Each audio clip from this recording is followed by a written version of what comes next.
In the mid-20th century, a new design philosophy emerged: organic modernism. Organic modernism embraced and incorporated design with all of its random imperfections and natural flowing shapes. This radical new style spanned many disciplines: architecture, furniture design, and fine art, including ceramic art. In ceramic art, one designer from California's Central Valley stands out above the rest: Stan Bitters.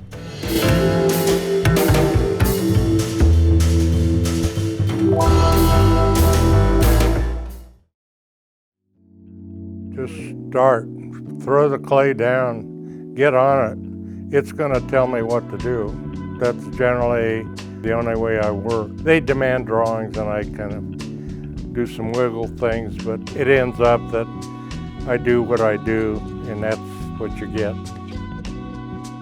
I think the goal tends to lead in different directions, like medallions tend to be very organized and deliberate graphic statements, like the Duncan project, because of being contained within a very definitive form.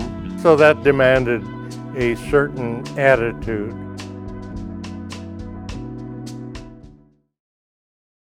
When we show a client his work, is with something very specific in mind. Clients that really appreciate the handcrafted, who really appreciate the tradition in California of arts and crafts. I also tell them that it's incredibly organic, that it's of nature.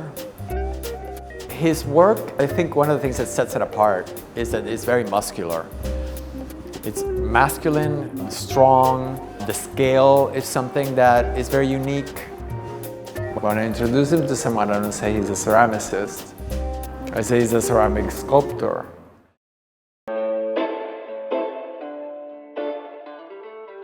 Only in terms of being very earthy.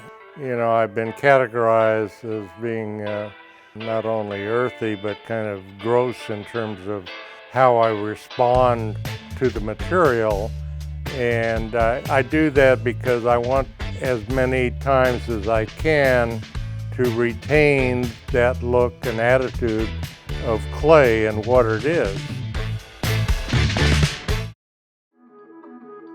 He explores in a way that most studio clay artists don't, where he takes risks, and sometimes it doesn't work, but many times it comes out with a beautiful result. From very primitive to very sophisticated, from small birdhouses to giant sculptures.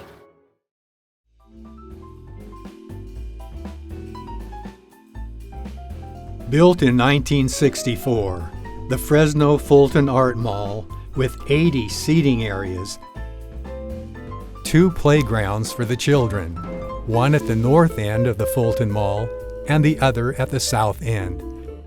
19 pieces of art, 7 arbors of varied sizes, strategically placed throughout the mall, provided comfortable resting areas with ample seating and shade. With 144 trees, this created the world's largest and most diverse outdoor art museum, public park, and mid-century modern pedestrian promenade. Stan Bitters was involved in the creation of the mall, and along with Joyce Aiken of Fresno, was one of its youngest featured artists.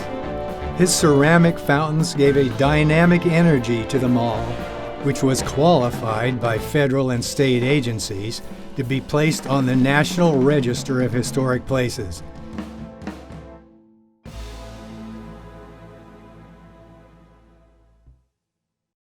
Stan Bitters' ceramic art is everywhere, from remote and isolated dairy farms deep in the San Joaquin Valley of California, to the ever-popular big city luxury retreats on both coasts of America. Stan Bitters' work represents a lifetime of experimenting and observing and creating. always striving to be more than just relevant, but engaging and provocative. From the whimsical to the majestic, from the sacred to the profane. Spanning 2 centuries and still as intriguing today as the day they were first created.